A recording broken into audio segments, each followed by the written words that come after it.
ఉదయకాలం నా ధైర్యం ఎందుకు భయపడద్దంటే, నీకు సహాయం చేసేవాడు ఎవడు లేకపోయినా, ఒక్కడు నమ్మదగిన వాడు కాకపోయినా, నీ శ్రమలో దుఃఖములో అమ్మయ్య బాధ వదిలిపోయింది, రబ్బబాడు సావుడు దత్తను మనకి మొత్తం వదిలి వెళ్ళిపోయినా నీకు సహాయం పరలోకం నుండి వస్తుంది.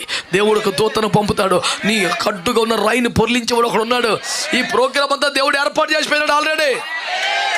నువ్వేమో లోపల కూర్చొని ఫోన్లు చేస్తున్నావు, అందరికి ఎవడు వస్తలేదని. ఎవడు రాడో అక్కర్లేదు, ఫోన్ ఆపేయి.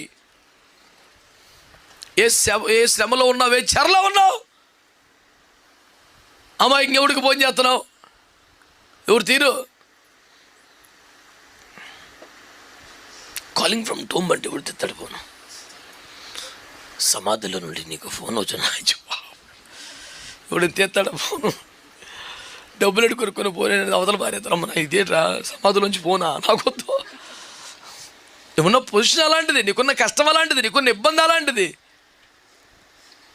ఆ శ్రమలో ఉండి ఫోన్ చేస్తే ఎవడు ఎందుకు వచ్చిందిరా బాబు అని తప్పించుకుంటారు ప్రపంచం.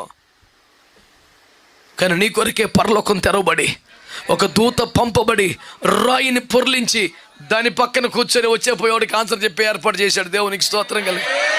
హల్లెలూయా.